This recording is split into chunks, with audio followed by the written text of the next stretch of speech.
Hey y'all, it's your boy Gabriel back with the Reality in Denial show. Y'all, this channel is going to be centered around racism in America, bringing things to light that the African American community has to deal with, and how the agenda of the government, the white agenda, is really trying to bring us back. So that's really what the channel is going to be focused on. And a lot more other things, but I'm going to be following the hearings of the House, the Senate, everything going on with the election. I'm going to try my best to stay afloat with that. But y'all, we talking about the hearing that they just had a couple of weeks ago, the dismantling DEI. The Republicans are trying to dismantle DEI, y'all. This is a bad thing. In my last video, we talked about Jasmine Crockett, Representative Jasmine Crockett, giving them a piece of her mind, y'all. But next up on the list, y'all, we got Representative Pressley, y'all. It got real heated on this one. Representative Pressley, she didn't hold back at all. Jasmine Crockett did the best, but Representative Pressley, y'all, she bought up there too, y'all. I mean, basically, just let them know that y'all are saying that there's reverse racism, but how can there be reverse racism on something that doesn't exist, that y'all say that doesn't exist? So she was like, riddle me that. You know, that's a real question. If you don't think racism exists, how is there reverse racism? Make it make sense. But a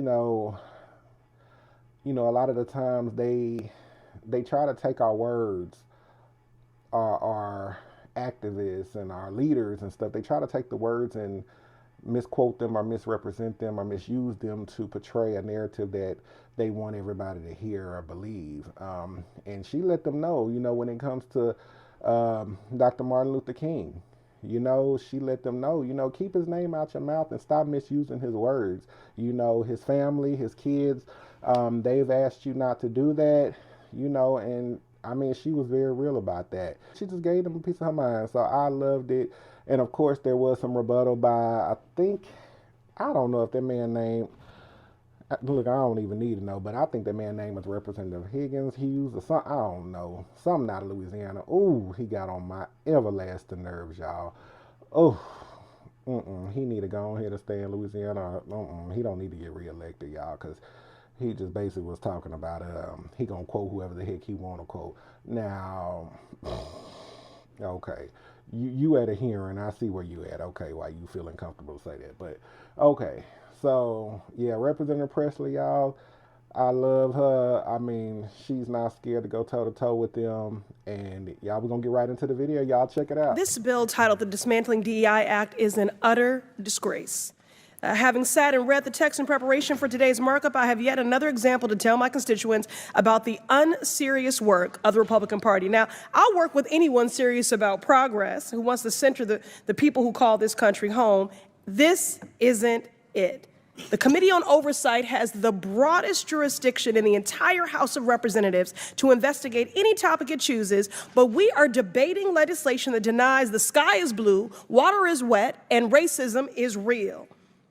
The major provision of the bill says to ban anything that acknowledges racism. And a few pages later in the exact same bill, there are multiple provisions discussing the presence of racism. This Republican approach is as predictable as it is nonsensical.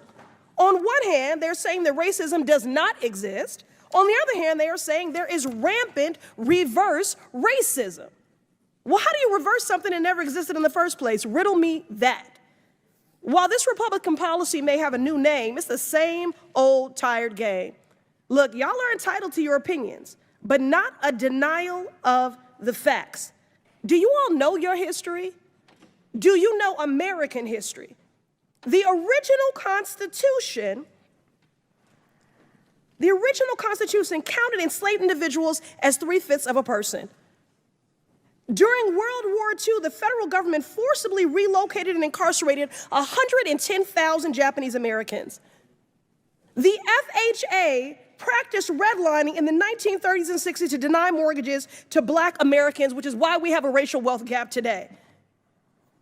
I could go on. The GI Bill, which is supposed to be race neutral, denied access to Black Americans, denying them equal access to education and housing benefits, which is why we do not have generational wealth.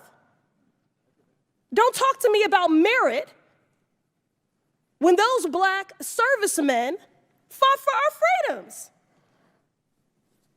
And I'd also just like to take a personal note of privilege to say, please keep Dr. Martin Luther King Jr.'s name out of your mouths. Yes. Your perversion of his words and his mission when his children have asked you to stop invoking his name and perverting his work when he was a proud and unapologetic black man fighting for equality for black Americans and all marginalized people. So you all are entitled to your opinions, but not a denial of the facts. But I'm not surprised that you would deny American history. What I am, though, is committed. Committed to speaking truth to power, committed to standing up for marginalized communities and vulnerable people, committed to ensuring that everyone has equal opportunity to buy a house, to work a job, to pursue higher education, and to live in a society that is fair and just. A colleague across the aisle invoked the phrase of, we must do everything to stop government-sponsored oppression. Well, I've just enumerated numerous examples, which is exactly why we have legislation and an executive order to reverse this harm. And that is why I'm committed to opposing this bill and urge my colleagues to do the same.